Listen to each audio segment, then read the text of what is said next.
noches. Bienvenidos nuevamente aquí a nuestro espacio Enfoque Global. Esta noche, para analizar toda la dinámica internacional, tenemos un invitado realmente apropiado, de lujo, quien nos aportará con seguridad aclaratorias de muchos de los conceptos y expectativas que tenemos los venezolanos con relación a un desenlace en Venezuela.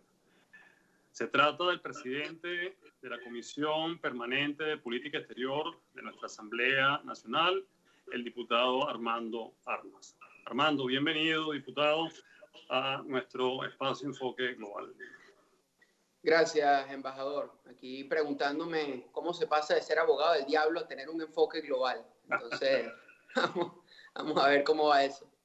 Bueno, diplomáticamente. Muy bien. Mi querido diputado, mi querido Armando, a todos nos ha tocado una situación realmente atípica. Embajadores que estamos por el mundo tratando de cumplir una misión con una diplomacia que no es convencional, presidentes de política exterior que con mucha valentía entran y salen del país llevando una voz de denuncia. En estos días cada vez más sube el termómetro de una denominada intervención forzosa humanitaria en Venezuela. ¿Cómo usted ve esta posibilidad y cuál es la realidad que podemos esperar los venezolanos en el marco, digamos, del presidente de la Comisión de Política Exterior de la Asamblea Nacional?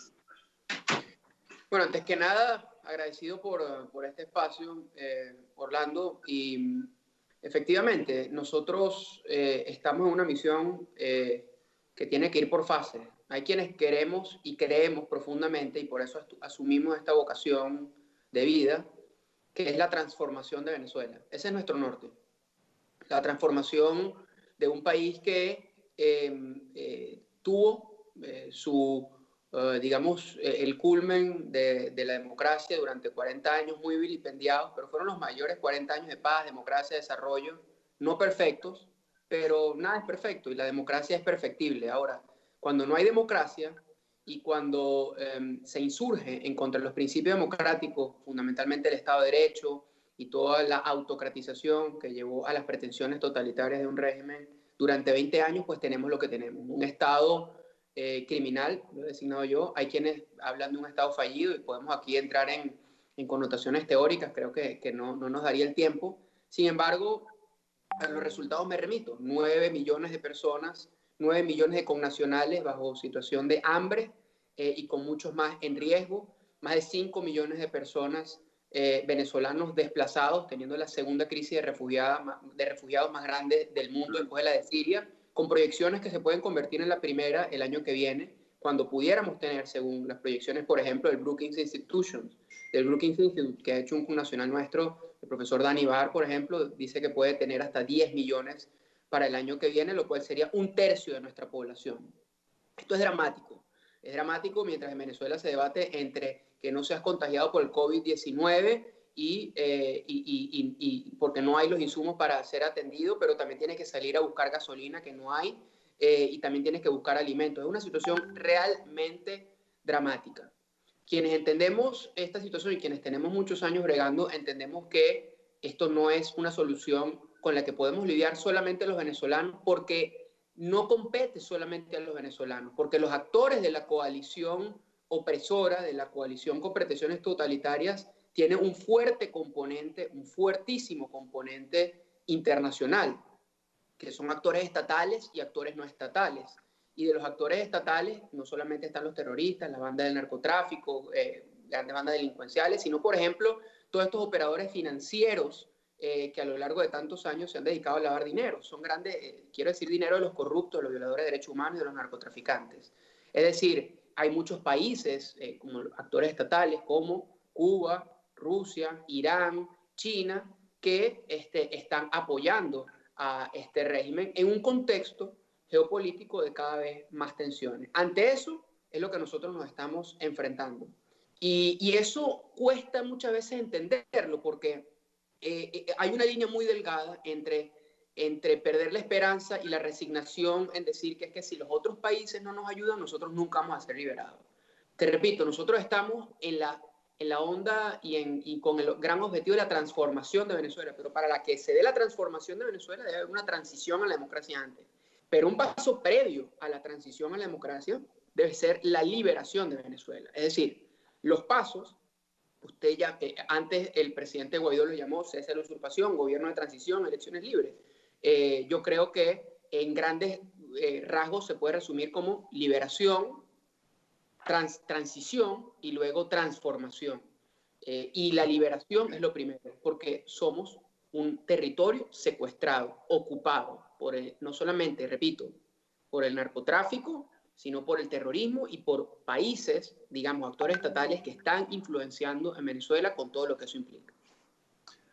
Ahora, mi querido Armando, mi querido presidente de la Comisión Permanente de Política Exterior, y lo subrayo porque ha subido el termómetro, decía al principio, de una expectativa de ayuda internacional que consiste en una ayuda por la fuerza.